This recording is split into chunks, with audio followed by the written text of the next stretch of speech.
We got something kind of cool for you guys today. I'm really excited. Now, I found this figure at Ross for $4, and I'd seen him before and thought, oh, he's cool, he's bigger, you know, he's larger than the other McFarlane figures. He's from the 7 Deadly Sins line, which I don't even know what that is.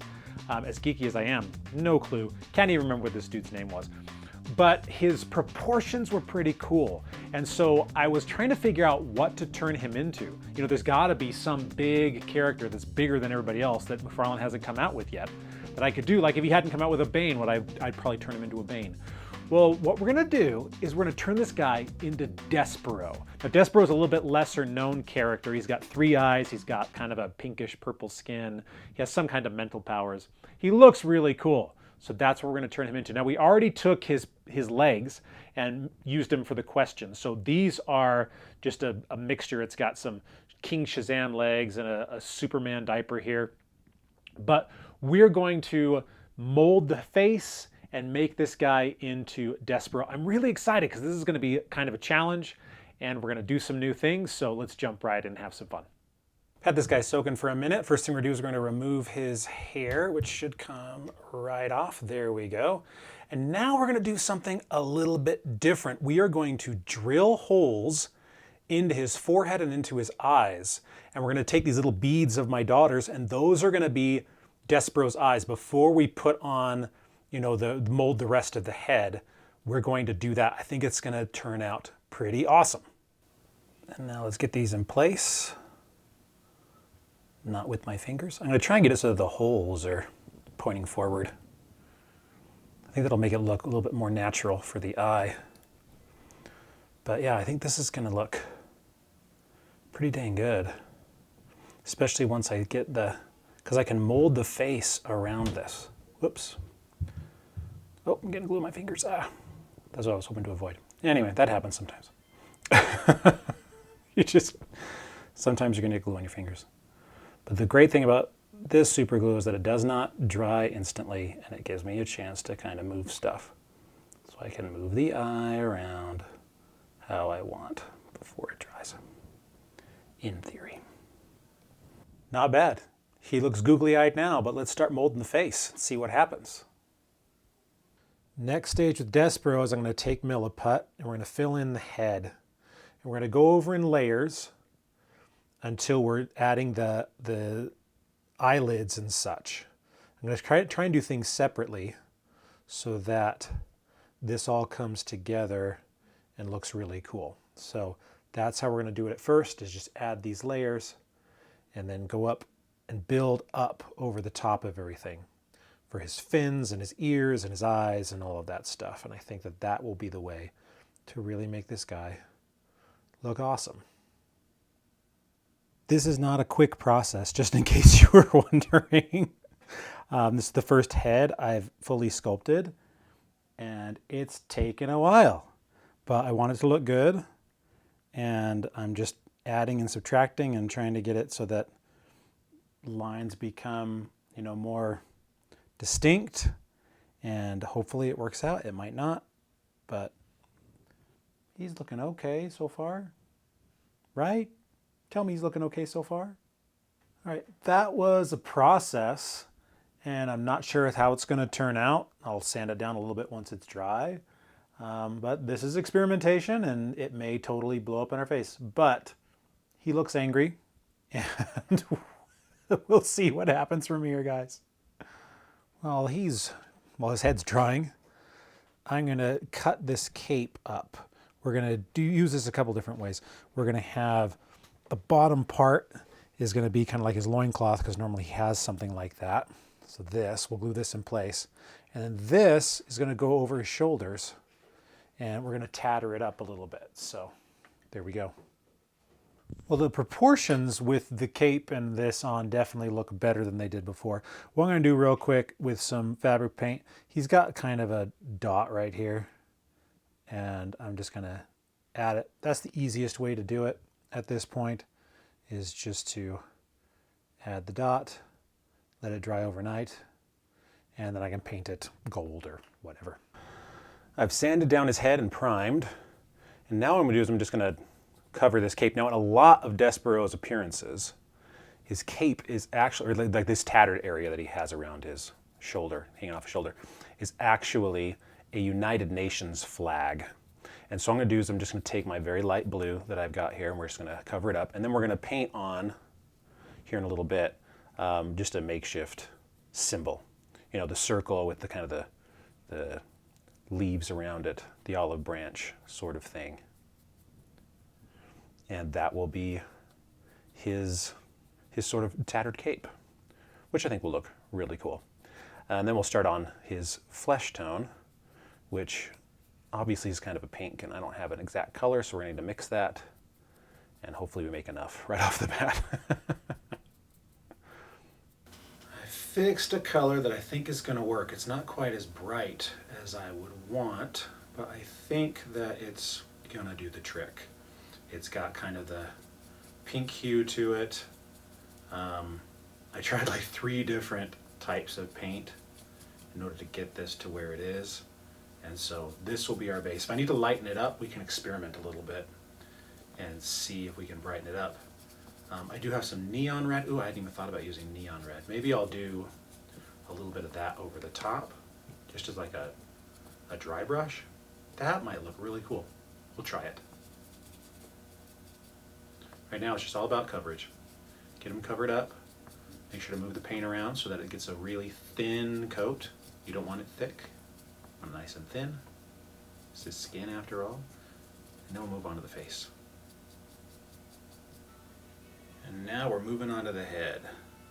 This is where things are really going to start to take shape. I'm excited about this. Because right now, since we made the head, you know, it's been a very stark difference between the body and the head. And that's going to go away right here. And things are going to start to come together. And I am always very excited about that. What I've decided to do here, I mentioned the neon paint. I'm going to do a coat of it over the top. As you can see, it goes on super light, but it does brighten him up a little bit. And I want him to be bright. Most of the versions of Despero are fairly bright. They're not, you know, very dull. So I started on the back just as a test. But as you can see, it looks pretty dang good as it goes over the top. And it brightens him up. And I think he looks great. So I'm going to go through and do this all over and get him so that he's, I mean, you can just see the difference between there and the arm. And get him so that he's got this brighter color on him. I'm really happy with how that red's looking. What I'm going to do now is I'm just going to do a dry brush of blue, a darker blue over this. I want to have the texture really come out. Up here, having it all blue, so it's the flag, that looks good. But within here, I really want some of the dark brown to just come through. It'll give it a nicer texture. So I'm just dry brushing, not taking a lot of paint to do this, but it is making a huge difference. And I do love it. I mean, you can see how it's just darker in there. That's what I want. It gives it a nice, just a textured feel, and it's going to look better in the long run if we do that. Let's add some gold accents to his little belt buckle here. I'm also going to add one right up here to make it look, I mean, because he's got a little thing left over here, make it look like it's a clasp or something. Remember, those little details go a long way to making things just pop. And remember, as always, when you're working with metallics, try and paint in the same direction so that it will give it that, you know, metal has that sort of, especially if it's brushed metal, you want to give it that brushed look, then you want to go in the same direction. Now it's time to move into the eyes. I'm using a small brush. I'm going to just go in here and see if I can just kind of hit them like that. I might add a little bit of white to lighten them up, but I'm not sure right now. So I'm just going to go through and fill them. Ooh. And yes, sometimes you're going to screw up like I just did. I got it all over in there. Oh well. I'll have to go back through.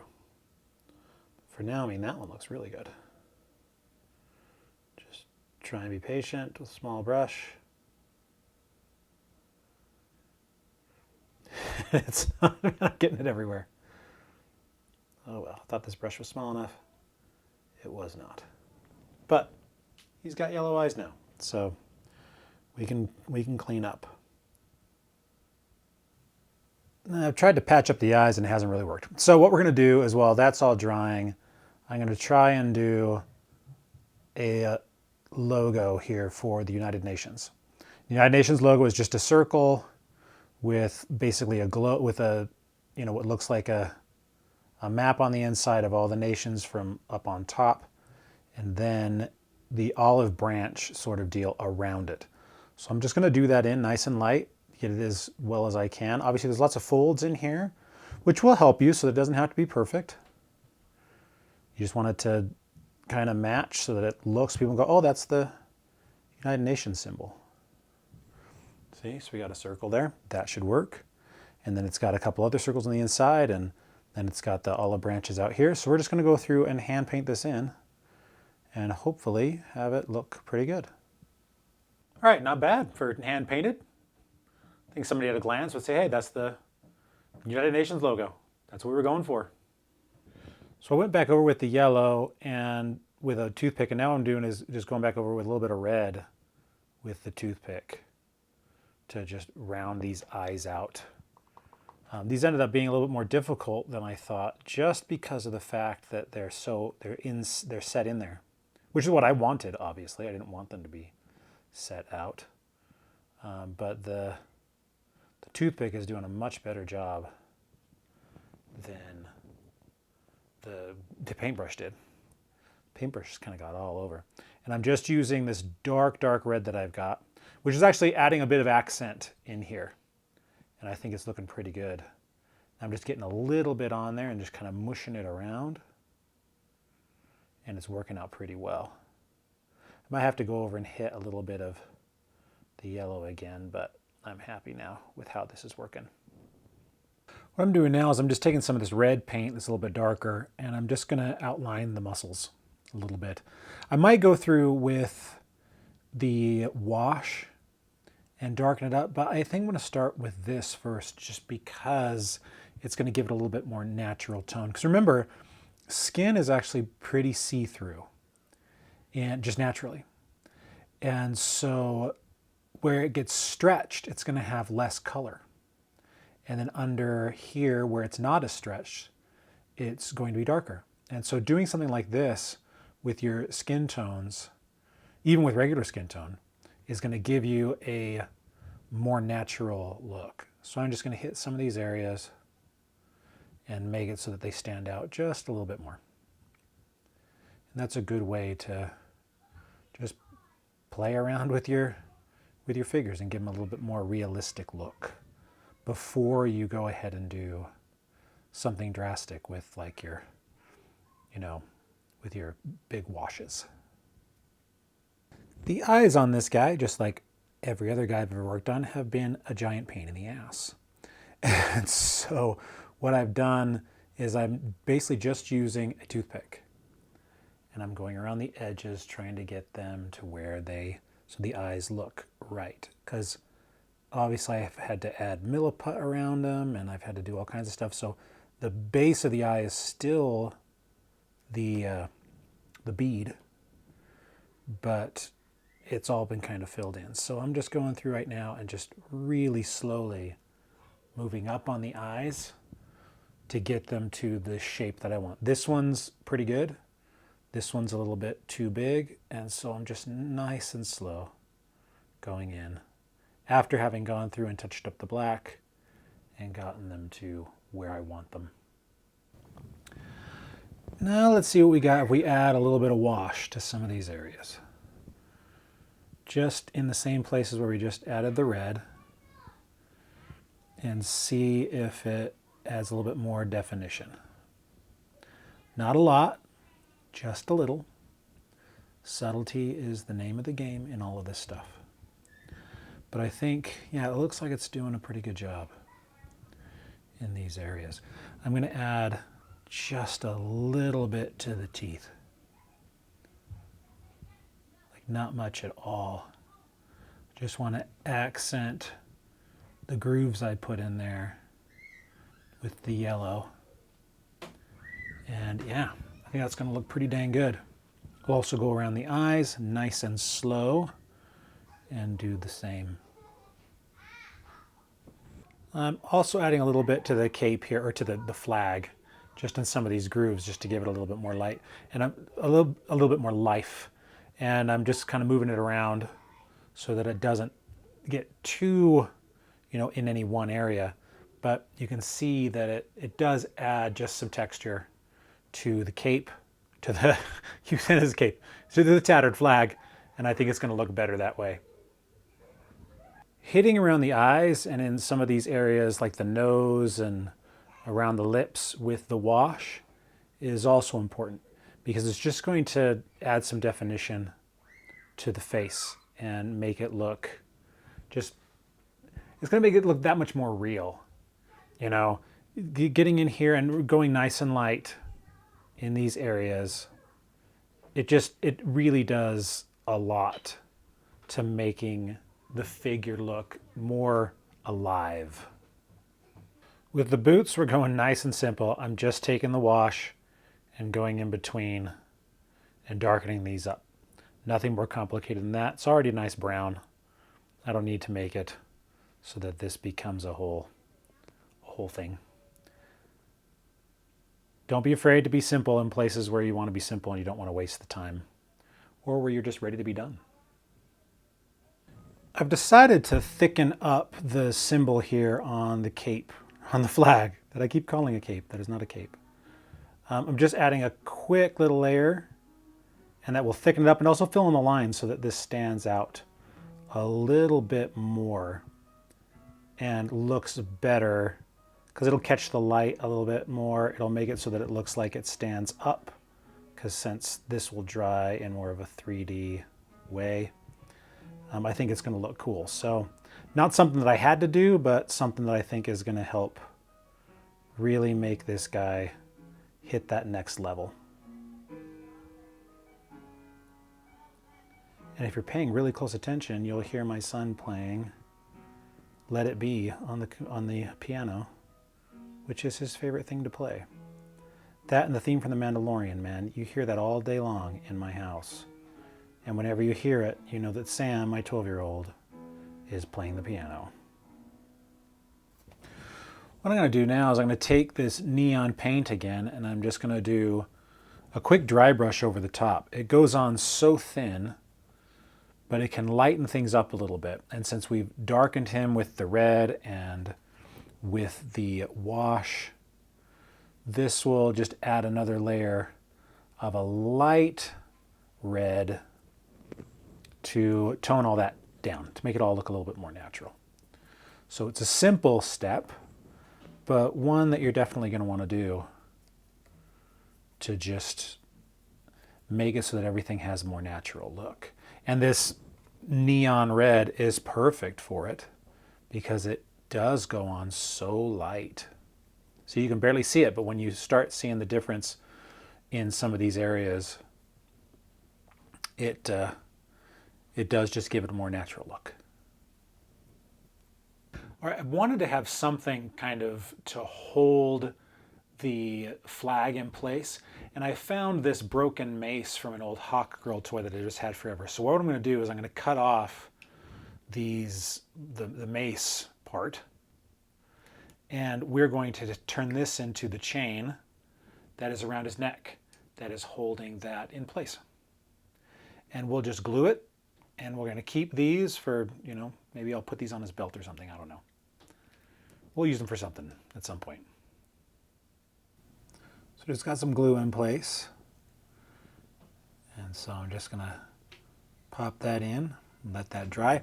Now I've taken the pieces from the pieces of mace and I cut them in half. And we're going to make a little belt with them. So I put some glue down here, and we're just going to lay these in place. And his belt is going to be this cool little collection of maces.